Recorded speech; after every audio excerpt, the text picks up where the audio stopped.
All right, welcome back to another After Dark, everyone. Hope you all are having a good night so far. I'm staying as cool as possible over here. Hope it's not nearly as hot where you guys live. Another day in about 108 degrees. It's good stuff. Good stuff. Anyways, going through my backlog of videos I wanted to check out, I found one from Scap Attack from like 4 months ago. This one's called More Irrefutable Evidence of the 90s Superiority. And it's kind of a short one, but it's something I definitely wanted to check out here. So let's do that. What was I going to say?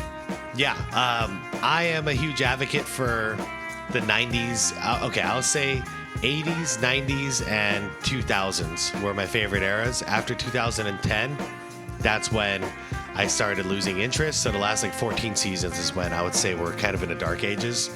But for those 30 years, we had the best basketball I could have ever asked for. But Scap's going to make a case for the 90s in particular.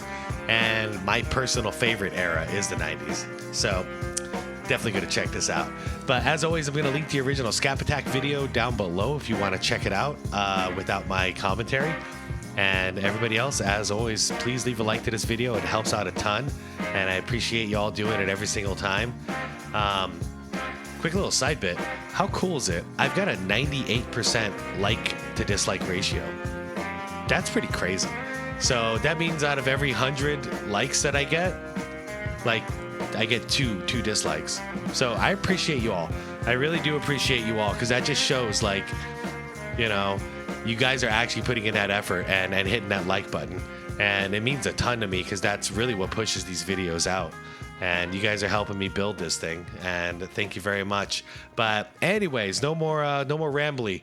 Let's do this. Well, as the TikTok generation continues to wage war on everything that was once great in this world, including the NBA, more and more evidence to the contrary of their abysmally heinous takes continue to stream out, well, almost daily. And today's juicy little nugget of refutation comes to us courtesy of Bruce Bowen. Bowen, of course, rose to fame in the NBA during the 2000s, when he had a string of 8 consecutive seasons making an All-NBA defensive team, and that includes 5 consecutive seasons on the first team. Oh, and in that 5-year span, he finished top 4 in Defensive Player of the Year voting every season, and was runner-up for that award 3 straight times from 2005 through 2007. Yeah, Bruce Bowen was a nasty defender out there, no doubt, no doubt. Those were, of course, the years Bowen was anchoring the San Antonio Spurs' dynastic defenses on the perimeter, helping to lead the Spurs to 2 championships in those 3 seasons, including against the young king, LeBron James, who, remember, made his first NBA Finals appearance in his 4th NBA season during the 2007 NBA Finals. And in that series... Don't do it, Scap. It's only a 5-minute video. Let's talk about the 90s, man. James was held to just 22 points per game on 36% shooting from the field. Oh. Yeah, that sounds about right. Bruce Bowen will lock him up. All he could do is drive because he doesn't have a jumper. Oh, sure. LeBron was still too young to viably hold this outcome against him. Yeah, he was too young back then, and now he's too old. When was the porridge just right? When was the era when the porridge was just right? Because we know when Jordan was too young and Jordan was too old. Same with Kobe. Same with Bird. Like, when was the porridge just right, LeBron? It seems to have passed. Despite the fact he was in his 4th NBA season at the time, and in fact the Cavs were the 2 seed in the East that year, while James was 2nd team All-NBA and finished 5th in league MVP. Hey, now this is dumb. You're supposed to use this chalk. You're supposed to use this chalk, and you're supposed to use it on both hands. It's for grip. It's not a spectacle for show. But watch, he doesn't even use his left hand on there. He just throws it. 2nd team All-NBA and what finished the hell is 5th that? in league MVP voting. That's not how you do it, man. Oh yeah, and the season before that one, LeBron's fellow 2003 draft class mate, Dwayne Wade, won the NBA championship while being named Finals MVP. But back to Bowen, who was the head of the spear that shut down LeBron. Yeah, he didn't really get his NBA break until the 2000-2001 season at the age of 29. Okay, I'm confused again at this one. Like, this is not about the 90s. This is about the 2000s. What? Yeah. After completing his 4 years of collegiate eligibility at Cal State Fullerton, Bowen went undrafted in the 1993 NBA draft, opting therefore to begin his professional career overseas in France. He played there for the 94 and 95 seasons, then over the next 3 seasons until 1997, had stints with the Fort Wayne Fury and Rockford Lightning of the CBA before finally catching on in the NBA with the Miami Heat in the 1997-98 season. Oh, damn, I didn't know he played for the Heat. Bowen would then bounce around the league, playing for 3 teams over the next 4 seasons until finally finding his home with the Spurs in 2001-2002 at the age of 30. So Bruce Bowen, who became one of the most feared lockdown perimeter defenders in NBA history, couldn't barely make an NBA roster during the 90s and instead didn't come of age until his 30s during the 2000s. That's crazy. That's crazy. I didn't realize how old he was by the time he was a San Antonio Spur. He should be on his decline by then, but he was just about to hit his peaks. Yeah, from the ages of 22 through 28, during the years of 1993 to 1999, Bowen started a grand total of 12 NBA games. But then, from the ages of 29 to 37, during the years of 2000 through 2008, he started in 632 games, including a 5-year stretch from 2003 through 2007. Yeah, Popovich knew exactly what to do with a guy like that, where he played and started in all 82 games every year. Oh, and the Spurs coincidentally won 3 NBA championships during that stretch. And of course, that includes the aforementioned matchup with the advanced super athlete LeBron James, who again filled up the stat sheet in that series. Hold on, do I have the wrong freaking video? No, more irrefutable evidence of the 90s superiority. Okay, all right, man. It's a cool video about Bruce Bowen, but I'm confused.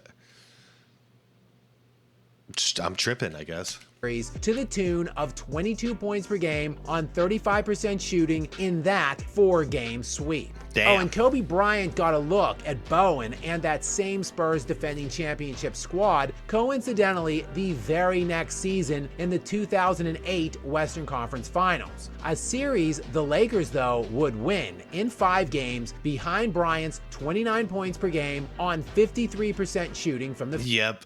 I mean, Bruce Bowen will shut down anyone who's a good offensive player. He'll destroy you. But this is one of those cases of good offense beats good defense. It's just better offense. You know, no matter what Bruce Bowen would do to him, Kobe was getting that shot off. Field. But there's levels to this. Levels that 90s reject turned into perennial first-team All-NBA defensive performer and 3-time NBA champion Bruce Bowen clearly understands, as he is on record with the very stellar and well-educated take that Michael Jordan is the one and only true basketball GOAT. Oh, and as for number 2 on Bowen's all-time list, you might be wondering, but I just have Kobe above LeBron in that aspect of things, and he should be number 2. So I got MJ number 1, Kobe number 2, Bill Russell, Magic, and Tim Duncan. Like I said, levels. But of course, it wouldn't be long after that finals loss in 2007 that LeBron would slither his way to South Beach with his talents and get dominated by a 6'2" bench player. Eventually, he would get some hardware with his stacked super team. And then the gradual degradation of the NBA and depreciation of overall scoring and stats really settled in around the 2013 season, and now here we are. A bunch of children who weren't even alive at the time, emboldened by liars in the mass media to perpetuate these hot-ass takes. But as with most things in life, the truth is out there. All you have to do is look. All right. I'm still confused about the title of this video because I don't know what this has to do with the 90s really.